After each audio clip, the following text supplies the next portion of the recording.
Number two, emotional mindset. Anong ibig sabihin ng emotional mindset? Ang sabi ng Proverbs 16:32, better a patient person than a warrior.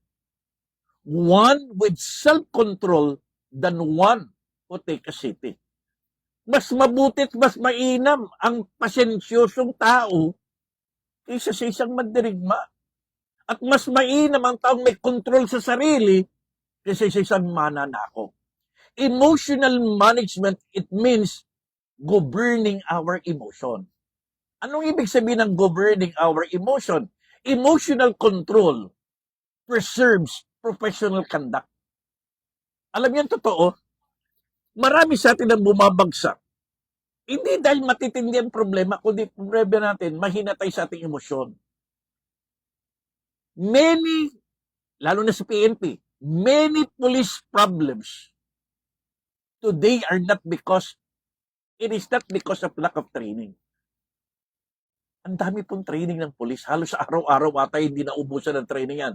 So many police officers, they fail, they fall, not because of lack of training, but because of lack of emotional control. And I believe tayong mga lingkod ng Diyos, marami sa atin ay bumabagsak, hindi dahil kulang tayo sa kaalaman. Marami tayong mga government official bumabagsak, hindi dahil mahina ang kaalaman. Ang totoo, kaya tayo bumabagsak, mahinang yung ating emotional control.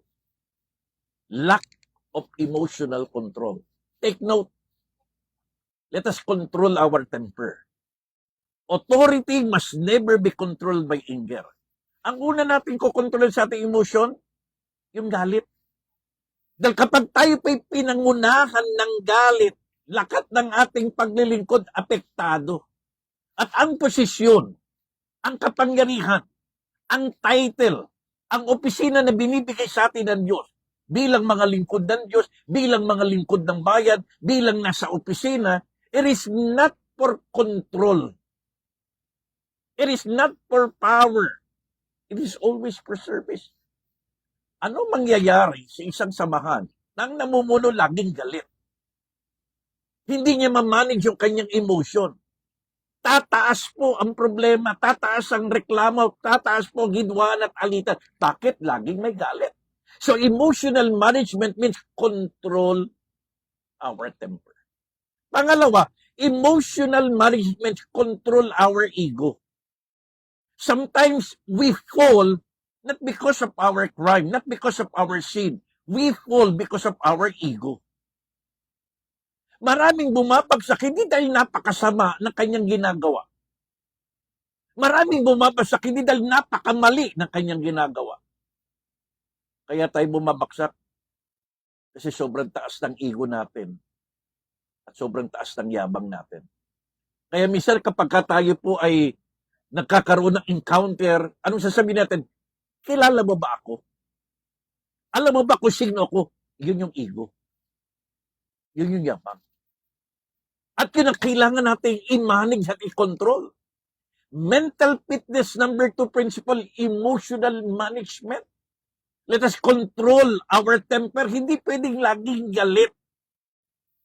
Let us control our ego. Hindi pwedeng mayabang. Gaano man kataas ang ating narating, gaano man kadami ang ating mga accomplishment, gaano man karami ang ating mga recognition, hindi yan sapat na dahilan at puwang para maging mayabang po tayo. Anong application natin dyan? Let us master our anger. Hindi lakat ng galit ay kailangang sagutin natin ng galit din.